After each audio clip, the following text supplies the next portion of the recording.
we're going to get started right away. We're going to be talking about more on this topic of global innovation hubs. I think today it's widely acknowledged that Silicon Valley is no longer the only epicenter of technology innovation, that this story has gone global. We have a panel today that represents many markets: Canada, Singapore, Brazil, New York, India, China. So we're going to dive into this topic right away. And I'd like to start, since we do have a number of government representatives here, I'd like to ask our panelists first, how do you think that government can help to jumpstart a startup culture? Is this a role that government can play, or is it just impossible for the government to actually help to incentivize entrepreneurs and get a startup culture going? What are some of the positive things that government can do, and what can't they do? Cassie, do you want to start? Yeah, sure. Well, I think governments can certainly set the right context for building an entrepreneurial culture.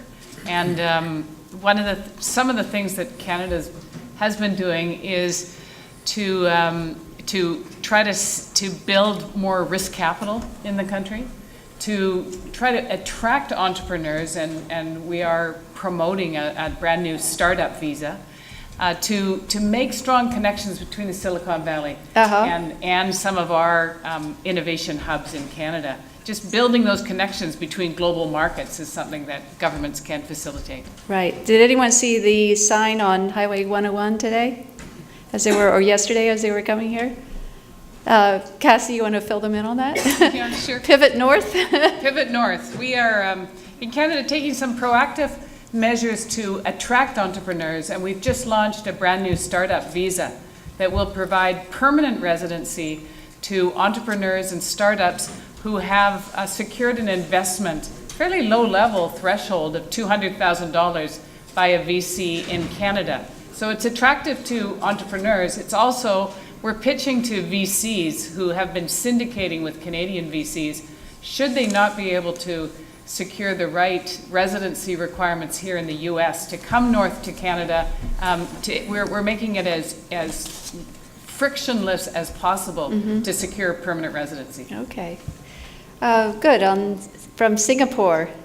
Singapore is, in this great location, center of Asia, lots of R&D incentives, lots of universities, lots of infrastructure encouraging entrepreneurship. What's lacking in Singapore? Anything? Thanks, Rebecca, and I'd like to also thank Ty for having me here. It's a real pleasure to be part of this panel.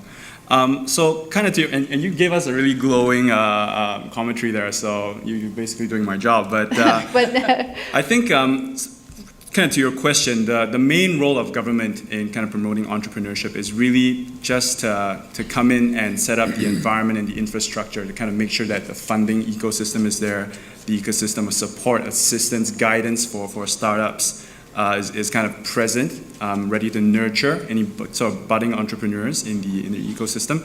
And then government should then kind of just step back and let the system kind of run and let these entrepreneurs and good ideas kind of emerge from the woodwork. And that's kind of the approach that we've been trying out in Singapore. There are a myriad of government agencies there that that have various incentive schemes, funding mechanisms, at times even equity partnership or equity funding mechanisms or vehicles to try and encourage startups, and especially to help them tide over that the infamous valley of death, the issue that many startups kind of face at that stage. So I think that's something that we've been very actively promoting. Of course, at an overall government and business environment level in Singapore, part of what we've also been doing is ensuring that there's a healthy sort of thriving business environment, business climate. So whether it's the legal IP protection sort of framework, whether it's talent, because we have a very open immigration policy in Singapore, and so there are the population of Singapore is something like 5.3 million, and fully 20% of that number aren't even local, which is kind of shows you the influx of people and talent from overseas. And so that all of that, I think, is the government's role in coming in, making sure that the ecosystem, the infrastructure, the environment is there, and then kind of stepping back and letting things run. Right, right. Well, I think Mayor Bloomberg is setting some new standards in New York City today, and maybe you could talk about that. Yes, Alessandro? I'm based in New York, also very involved with TiE in New York, by the way. And by the way, thank you for coming. We cannot see you, I swear, with these lights in our It's face. true, we can't. But we assume there are people out there. Indeed, Mayor Bloomberg and the government the local government now has a role, had a role in New York as well in developing the entrepreneurial community. As you know, in New York now we have a lot of startups and a lot of entrepreneurs building new things. And the government has taken a pretty interesting approach to that. Clearly, there are some things that Bloomberg doesn't have control on, like startup visas, for instance. That's something that they've been pushing for, but it's a federal government type of issue that needs to be resolved.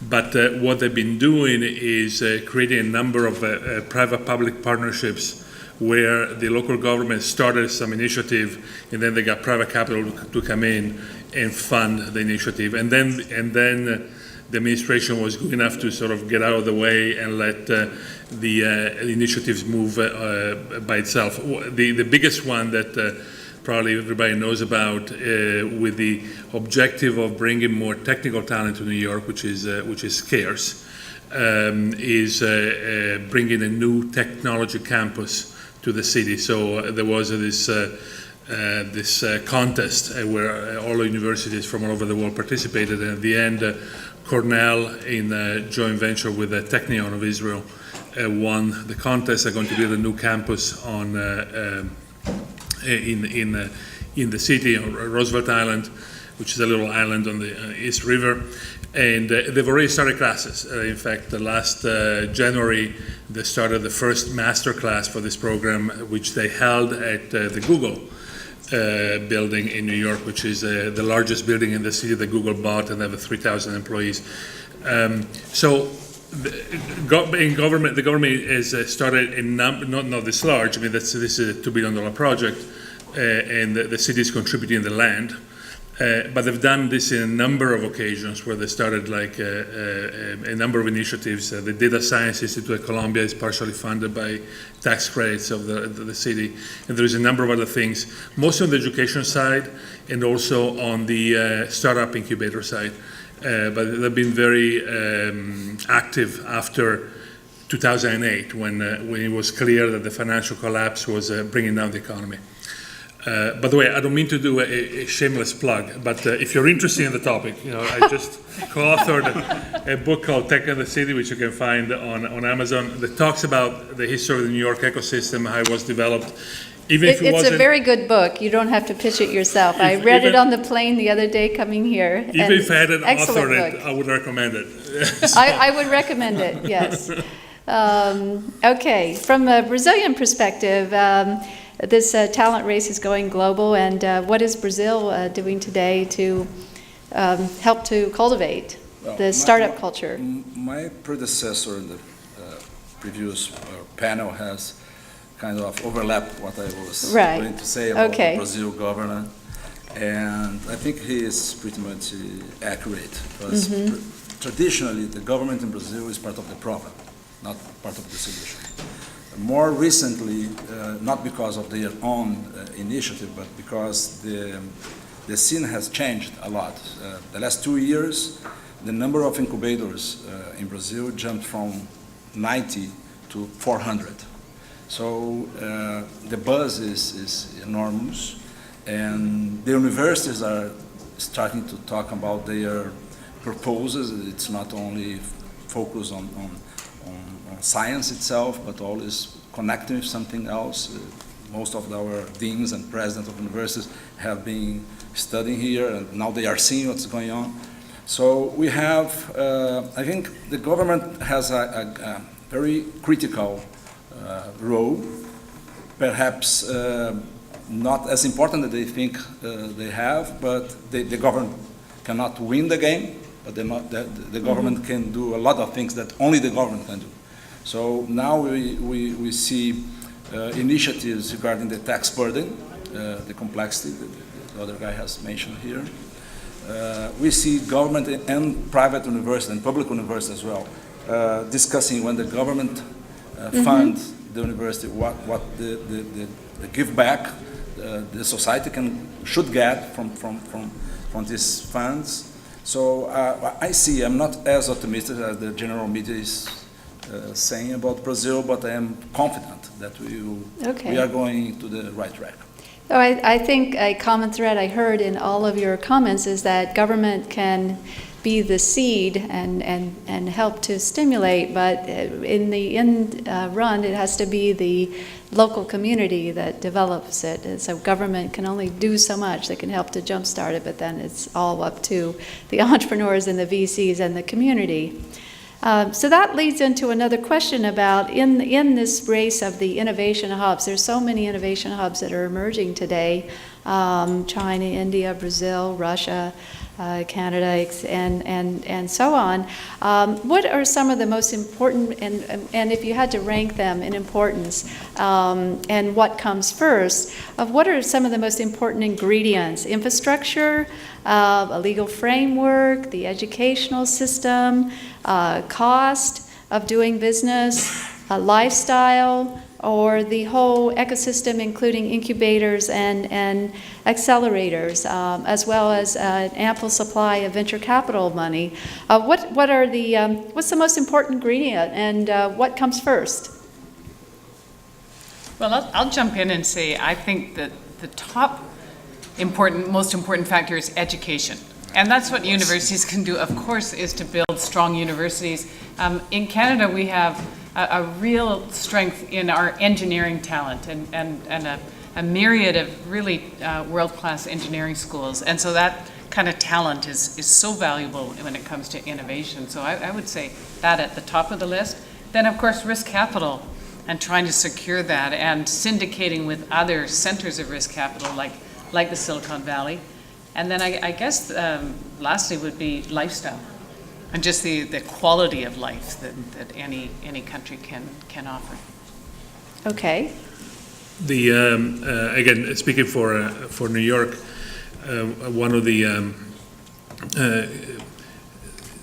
maybe to make a general statement first. I mean, I think in general, companies move to certain locations because of talent and because of customers.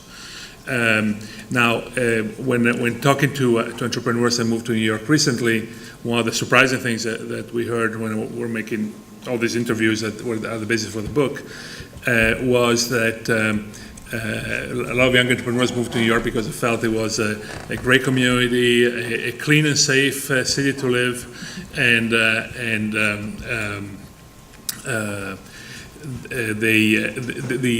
neighbors and the people were friendly. So for those of you who have lived in New York or have spent time in New York years ago, you know that this will be a complete surprise for you, something that is coming out from the mouth of someone. But indeed, New York has been cleaned up a lot in the past 20 years mostly by Mayor Giuliani and then Bloomberg, and now it's a great place, full of culture and the community and lots of different things one can focus on. And it's a good place for people. The lifestyle is important to young entrepreneurs, but. After that, I think that's an important component, but it's really the search for talent and the ability to also target many of the many potential customers, especially for companies that are targeting financial services or media or fashion that exist in the city. So that's some of the things that's on top of people's mind. Okay. Yes. I live in the southernmost part of Brazil, border to Argentina and Uruguay. The name of the city is Porto Alegre, 1.5 million inhabitants, 4 million in the metropolitan area. And of course, education comes first. But for us, we have an additional challenge. We have the language barrier. So next week, we have here a delegation from our town. We have a meeting with many companies here. And we invite the mayor to come with the group. The mayor is following the group. It's a great advance, but it's not a government mission. And one point you have with the City Hall with San Francisco is to discuss a cooperation for that we call Porto Alegre Speaks English. That the initiative will guarantee grants for undergrad students to come to Brazil to teach English. And we will have some, the best performers among students in the poor schools, public schools. And it will be universal. For the whole students in our city that are attending to public schools will have this opportunity. It's a changing life experience, we believe. So for us, education is not only higher education. I think we have a good university, kind of disconnect with the private and entrepreneurial world. It's getting better, but it's still disconnected. But I think perhaps more important is the education as a broader sense. And then I align, of course, legal is not so important, perhaps in Canada or in New York, but for us it's pretty important. I think that follows. And the lifestyle is important as well. I don't think we can attract people to live there if they don't think the culture and the security, all things are okay. And by the way, Porto Alegre is the greenest city in Brazil, the #1 standard of living. And so I think that, kind of to your question, Rebecca, number one on my list of priorities would be anything to do with the space of talent. And with that, I suppose you can tie in things like education, like lifestyle. And education, because it's important to have a strong pool of really skilled technical people. I guess both technical and business that are necessary in making sure that you have successful startups that emerge. But also lifestyle to be that vibrant lifestyle destination, a place that people want to live in, that makes it easy for a location to attract talent from overseas. And in many aspects, Singapore has some of both. And certainly we have been kind of growing from strength to strength in those areas. The second space I would say that's also important is the space of business environment, and kind of tied in with that, things like the legal system, things like infrastructure, things like making sure that there are incubators and accelerators and government grants that go into the system to, again, provide the support that's necessary to make sure that the startups that emerge from the system are able to survive, able to thrive. And then thirdly, I would like to kind of just echo Alessandro's point just now around markets, because it's also important to be in a location where there's a business opportunity, because that's going to drive a lot of activity around business, around entrepreneurship. And kind of in that third aspect as well, Singapore kind of being in the location in the center of the Asia-Pacific region. Asia is the next growth story. It is the growth story of this century. So we're seeing a lot of interest from companies, both big and small, that want to play in the region. And being able to navigate very complex economies and jurisdictions across Asia. I think in the earlier panel, it was Eduardo, I think, who mentioned that Latin America is 20 different nations with very different cultures and very different forms of Spanish that's spoken in each of those jurisdictions. But in Asia, it can even be more fragmented than that, and everybody knows how diverse that geography can be. And so having a central base to help you to navigate and understand these markets and operate your business across these markets can be a big benefit. And so in those areas, I think Singapore can play a role. Okay. We have to wrap this up, but is there anything that Silicon Valley has today that other markets do not have yet? I mean, I think everybody thinks certainly the startup culture is really strong here in the Valley. Is there anything in the markets that you represent that so far is still lacking that Silicon Valley has? Just really quickly, because we do have to wrap up. Jump in quickly. Silicon Valley still has the deepest technology knowledge and talent that exists. I think what we saw in New York is that many of the startups are really focused more on the customer set. So they are really born to do something with the industries that already exist. So the local domain expertise like financial services, media, publishing, and fashion and so on. But here it's really the land where the technical expertise exists. So for the difficult stuff, it's still here. And Anyone else it's want to happening add? other places, but it's going to take time. Yeah. Anyone else want to add before we wrap up? I say that Silicon Valley is unparalleled when it comes to the availability of risk capital.